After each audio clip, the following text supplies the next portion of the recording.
Hello and welcome back once again to After the Credits. Possibly a fast forward edition? Maybe? I don't know. We'll see how long this goes. Anyway, this movie's been out for a while. Probably getting ready to come out on DVD based on where I saw it because it wasn't exactly in a theater, but sort of. But it is a movie from this year, so I'm going to review it anyway, because if it is coming out on DVD, people tend to like my reviews right around the time things come out on DVDs because they're trying to see if they want to buy it or not. So the movie we got around to seeing today, finally, after so many months, was Swiss Army Man. So what did I think of Swiss Army Man? This movie was completely fucking ridiculous. Not in a bad way, though. It's funny to a degree if you like kind of toilet humor. A lot of people I know complained about the zombie farting thing, but really it's kind of a small part of the movie. It kind of comes into play at the beginning and then, like, again at the end. But other than that, it's really not that major of a thing in the movie. But overall, yeah, it's just kind of ridiculous. It seems like something a kid might have wrote, but at the same time, there's a lot of adult humor in it as well. There's a really kind of dark twist at the end, which I didn't really see coming. Overall, it wasn't a bad film. I mean, it kind of dragged in a couple points where you're like, okay, can we do something else now? But then you find that each of the drag points was meant to set up for something that's going to come later, or what the next step will be. So our movie opens on a island, or at least I think it was an island somewhere, who knows. And there's a man on the island who appears to have been there for a while. He's kind of disheveled, has a beard, kind of like a big bushy beard, like he hasn't shaved in a while. He's got kind of long stringy hair, kind of indicating he hadn't really bathed recently or anything like that. And he's about to hang himself because he's been on this island alone for however long, they never really say. And right when he's about to hang himself, he sees somebody on the shore.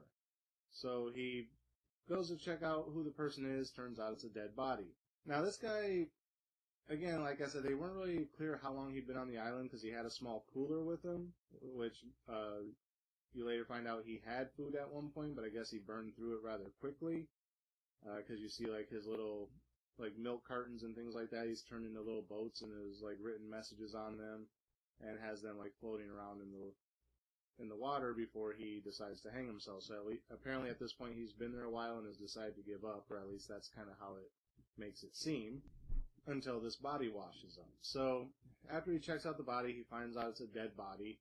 Just happened to wash up on shore. They don't really say where from, just, hey, here's a dead body.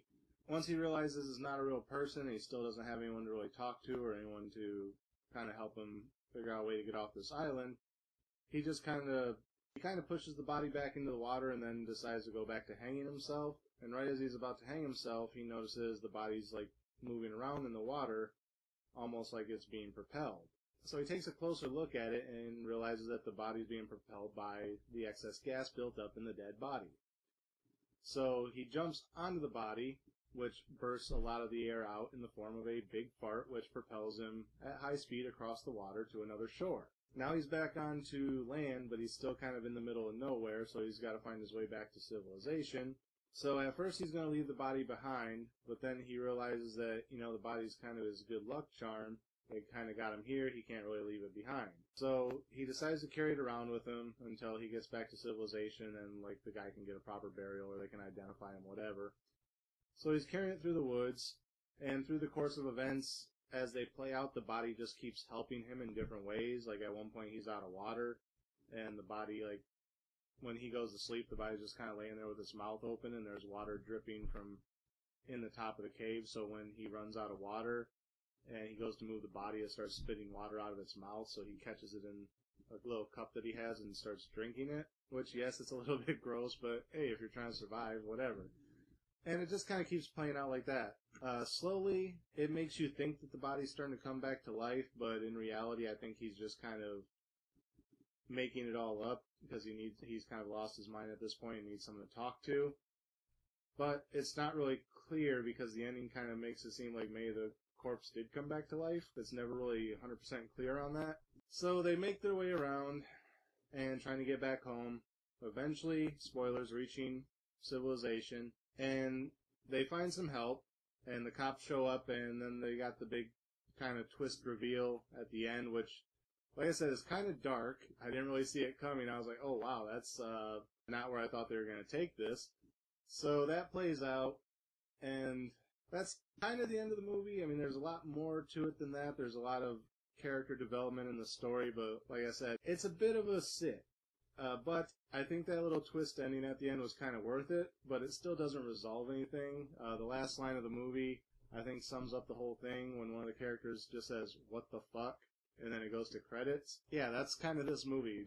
You watch and you're like, "What the fuck?" You know, but overall, I kind of enjoyed it. So, what would I give it as far as a star rating? Like I said, it did drag in a few spots, so I can't give it too high of a rating based on that. But at the same time, it did make me laugh quite a bit, so I'm going to give it a 3.5. Like I said, if it wasn't for the parts that drug at a certain point, I probably could have got it a little bit closer to a 4. But then again, because of the childish poop humor in it, I don't know if it really deserved a 4. So either way, I'm knocking it down to a 3.5 for one reason or another. But overall, I found it fun. If you have a kind of childish sense of humor, and you can laugh at stupid fart jokes and things like that, then you'll probably enjoy it. Check it out. So I think I've managed to keep this under 10 minutes, so this will probably be a fast-forward edition. Actually, I think I was trying to keep fast-forward editions under 6 minutes, but whatever. So there you have it. It's been out for a while, but probably going to be out on DVD pretty soon. I got around to seeing it before it came out on DVD, so sounds interesting to you, check it out. If not, then don't, whatever. So that's it for this episode. Again, as always, thank you guys for watching. Remember, like, comment, subscribe, share the video. The links are in the description.